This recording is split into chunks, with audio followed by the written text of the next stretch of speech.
ভোটটা তৃণমূলকে দেবেন, জোড়া ফুলকে দেবেন না, এই জোড়া ফুলকে দেবেন, সরি মানে বিজেপি চিহ্ন দেবেন না।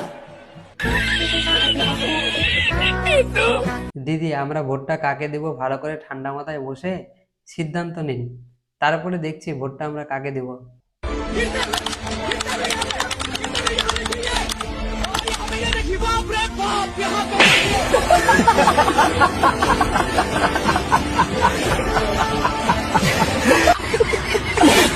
আর এটাই হলো আমাদের পশ্চিম বাংলা ভাই। তো বন্ধুরা, পশ্চিম বাংলার চারদিকে চলছে এখন ভোট আর ভোট। অস্থির বাঙালির ভোট মানেই হলো এন্টারটেনমেন্ট। আর ভোটের আগে নেতাদের কি অবস্থা, কাকে নিয়ে কি মিম তৈরি হলো, চলো একটু নজর দিই। আমরা দাঙ্গা চাই না, আমরা শান্তি চাই, আমরা ধ্বংস চাই না, আমরা সৃষ্টি চাই, আমরা জীবন চাই না, আমরা মৃত্যু চাই। আমরা জীবন চাই না, আমরা মৃত্যু চাই। হে প্রভু, হে প্রভু, হে হরি রাম কৃষ্ণ জগন্নাথ প্রেম। আমরা দাঙ্গা চাই না। দিদি এটা শেষে কি বলে দিল, না না দিদি আমরা তো জীবন চাই, এখনই মৃত্যু চাই না।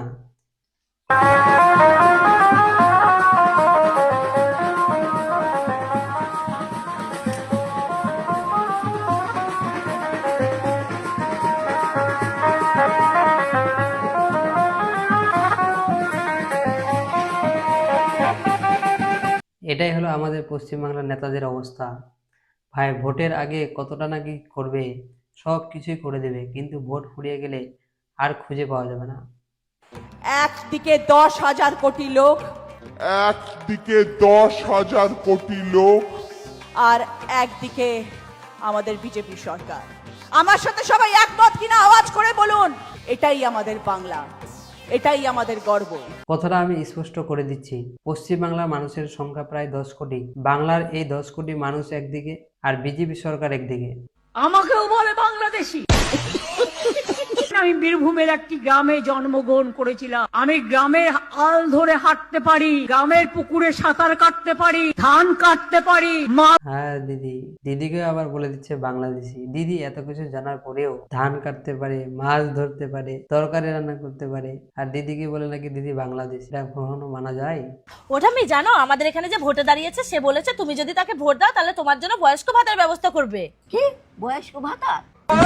তুই তাকে বলে দিগা ভোট ফোট আমি দেবো না। কেন ঠাম্মি, তোমার জন্য এত বড় একটা সুযোগ করে দেবে আর তুমি তাকে ভোট দেবে না? বয়স্ক ভাতা দিলে আমি ভোট দেবো না। যদি এটা জীবন ভাতা দেয় তাহলে ভোট টোট দেবো।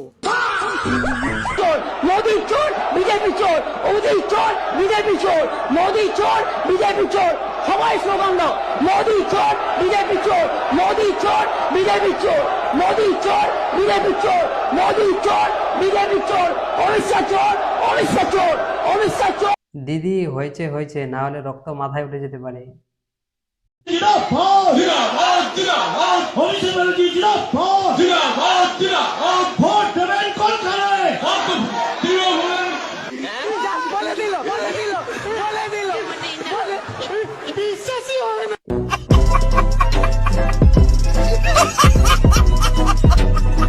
কাকু তৃণমূলের শুধু যোগ হয়েছে, কিন্তু মনটা পদ্ম ফুলেও আছে।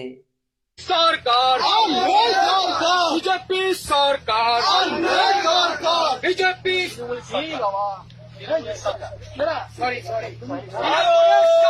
স্লোগান দেওয়ার কি ছিল?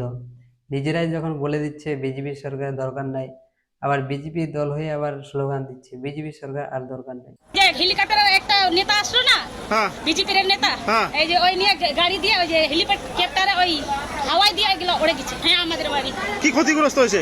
ক্ষতি তো এই যে বাড়ি ঘর আর ওই যে ছেলে আমাদের মানে সব মানে বাড়ি ঘর তীরে চালটা উঠে গেছে। হ্যাঁ ওই যে উড়ে গেছে, দেখেন ওইদিকে আরো আছে। আমরা গরিব মানুষ, এই বাড়ি ঘর মানে ঠিক করতে হবে, তার মানে ওইটাই।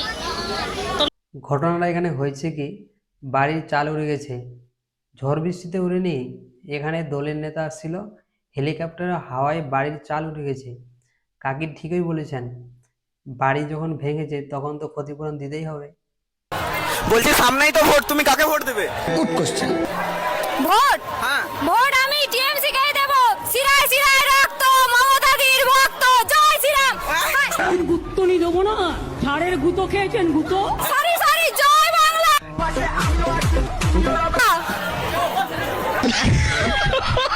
তেমন কিছু না, মনটা দুই দিকেই দিয়ে দিয়েছি, এদিকেও আছে আবার ওই দিকেও আছে, বলতেই পারছে না।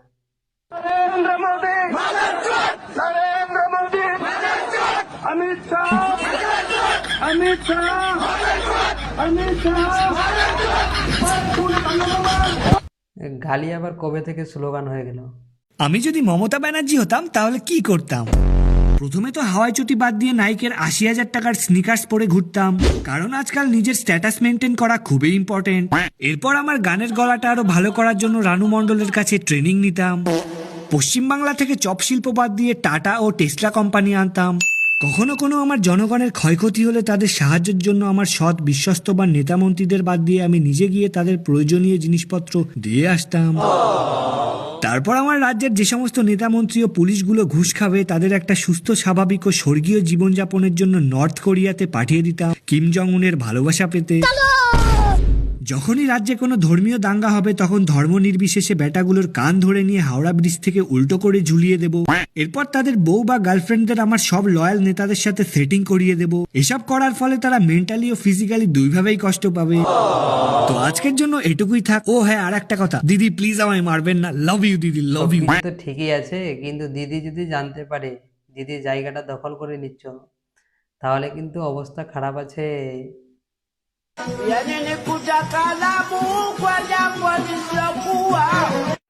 কি বলে?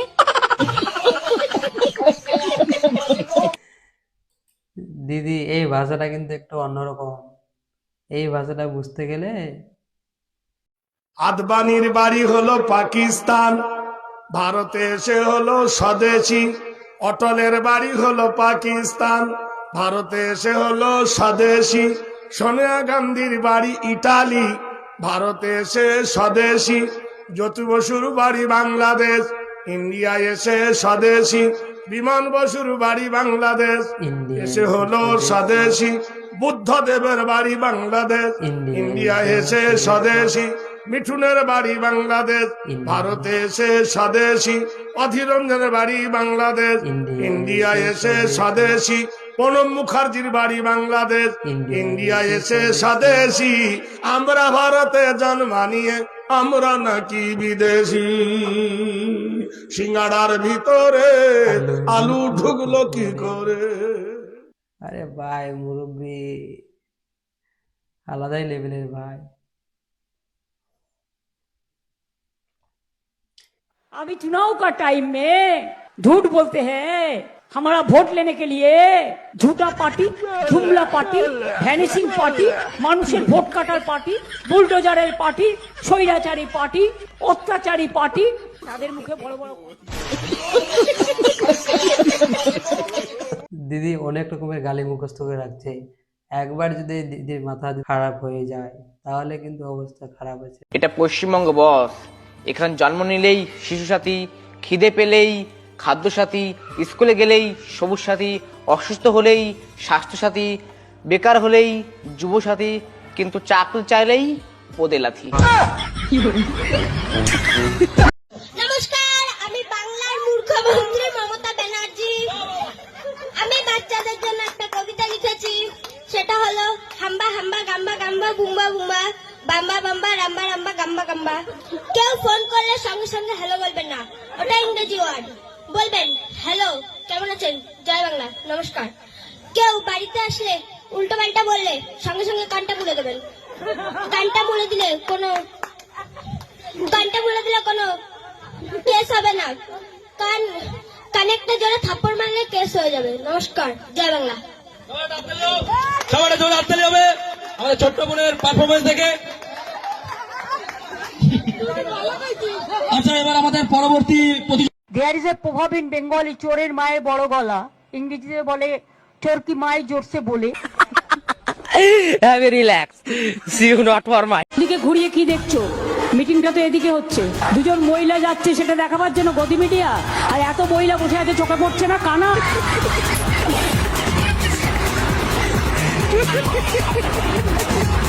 এদের বুকের পাটা নেই, আমি তো বলবো এরা বেগুনের বাচ্চা। এরা যদি বাঘের বাচ্চা দেখতে চান তো টিএমসি কে দেখুন। বিজেপি হলো বেগুনের বাচ্চা, টিএমসি হলো বাঘের বাচ্চা। দেখে যান আপনারা বাংলার লোক। সন্ধ্যা দিয়ে আমার কাছে গান শুনবে, সন্ধ্যাদি হঠাৎ মাঝে মাঝে ফোন করতেন যখন বেঁচে ছিলেন, আমাকে একটা গান শোনাতে হবে। আমি বললাম, সন্ধ্যাদি তুমি গীতশ্রী, তুমি আমাকে বলছো? আমার যাবার সময় হলো, দাও বিদায়। বাঁশে কে উঠেছে? এই বাঁশে কে উঠেছে? দুটো তাপ্পর মারো তো। তোর ক্যামেরায় ছবি তোলা। আমি বলছি ওই জায়গাটা একটু এই কে এরম করছে? কে এরম করছে? যার ভালো লাগবে না বেরিয়ে যাবে। ওখানে মা বোনেরা এসেছে সবাই।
তো গাইজ আজকের মতো এখান থেকে ভিডিওটি শেষ করছি। ভিডিওটি ভালো লাগলে লাইক শেয়ার সাবস্ক্রাইব করে দেন, আর দেখা হবে পরবর্তী নেক্সট কোনো ভিডিওতে। Thanks for watching.